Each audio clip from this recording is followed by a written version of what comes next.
आणि आता पाहूयात काही मोठ्या बातम्या। मुंबईमध्ये ठाकरेंच्या बालेकिल्ल्यात भाजपची रणनीती। लालबाग परळ दादर भागामध्ये शिंदेसेना भाजप समसमान जागा लढणार। माहीम भायखळा वरळीमध्ये शिंदेसेना भाजप समसमान जागा लढणार असल्याची माहिती। मुंबईमध्ये भाजपचे नोरेस धोरण। विधानसभेच्या धर्तीवर मायक्रो घटकांच्या एकत्रीकरणासाठी भाजपचं प्लॅनिंग। छोट्या समाज घटकांना सोबत घेऊन निवडणुकीला सामोरं जाण्याचा भाजपचा प्रयत्न। विविध समाज आणि संघटनांचे मेळावे घेत संवाद साधण्यावरती भर।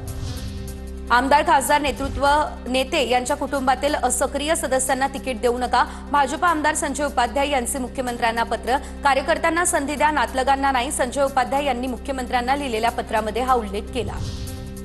पुण्यात युती कमी जागा मिळाल्यानं कार्यकर्ते नाराज। प्रत्येक कार्यकर्त्याला न्याय मिळायला हवा। पुण्यात आम्ही 165 जागा लढायला तयार। पुणे महापालिकेतील महायुतीच्या जागा वाटपावर रवींद्र धंगेकर यांची ही प्रतिक्रिया समोर। वसई विरार महापालिकेत बहुजन विकास आघाडी सोबतच्या युतीत महाविकास आघाडीमध्ये बिघाडी होण्याची शक्यता। ठाकरेंची सेना काँग्रेस मनसेसोबत अवास्तव जागांची मागणी। हितेंद्र ठाकूर यांच्यासोबत बैठक होऊनही जागा वाटपाचा तिढा मात्र सुटलेला नाही। पिंपरी चिंचवडमध्ये ठाकरेंच्या सेनेला धक्का। युवा सेना पदाधिकारी सचिन सानप यांचा भाजपामध्ये प्रवेश होणार। रवींद्र चव्हाण यांच्या उपस्थितीमध्ये हा पक्षप्रवेश होणार। ठाकरे सेनेच्या सिंधुदुर्ग जिल्हा कार्यकारिणीची बैठक कणकवलीमध्ये संपन्न। जिल्हा परिषद आणि पंचायत समितीच्या निवडणुका पूर्ण ताकदीनिशी लढण्याचा ठाकरेंच्या सेनेचा निर्धार। पुण्यात एक प्रभाग एक जागा आणि एकाच वर्गातील 3 मित्र वेगवेगळ्या पक्षाकडून निवडणुकीच्या रिंगणात। तिघेही खेळीमेळीत निवडणूक लढवतायत। भाजपकडून विराज कारचे आणि दादांच्या राष्ट्रवादीकडून गिरीश ढोरे, ठाकरेंच्या सेनेकडून प्रकाश भारती हे रिंगणात। पुण्यात मनसेच्या 400 इच्छुकांच्या मुलाखती। काल दिवसभर 41 प्रभागांसाठी 400हून अधिक उमेदवारांच्या मुलाखती। पुणे पालिकेसाठी मनसेची तयारी सुरू। आणि आता पाहूयात काही महत्त्वाच्या बातम्या। पुणे महापालिका निवडणुकीच्या पार्श्वभूमीवर आज शिंदेसेनेची बैठक। पुणे महापालिका निवडणुकीत किती जागा लढवायच्या यावर बैठकीत निर्णय होणार।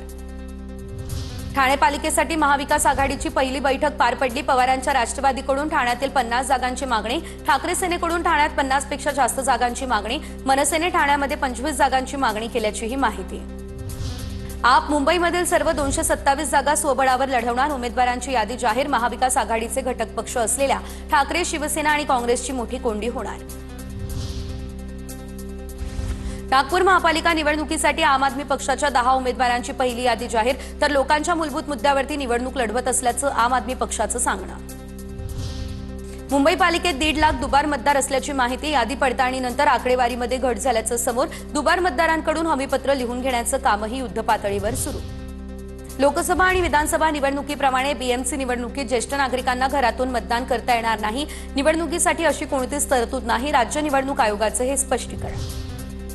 चंद्रपूर जिल्ह्यातील किडनी विक्री प्रकरणी एसआयटी स्थापन। तर प्रकरणाच्या चौकशीसाठी पोलिसांकडून एका विशेष तपास पथकाची स्थापना। अतिरिक्त पोलीस अधीक्षक यांच्या नेतृत्वात आणि पोलीस अधीक्षकांच्या अधिपत्याखाली हे पथक काम करणार। शौर्य पाटील आत्महत्या प्रकरणाची चौकशी करण्यासाठी एसआयटी गठीत। अमित शहांच्या निर्देशानंतर सहाय्यक पोलीस आयुक्त रमेश लांबांच्या नेतृत्वात एसआयटी स्थापन। शिक्षकांच्या त्रासाला कंटाळून शौर्याची आत्महत्या।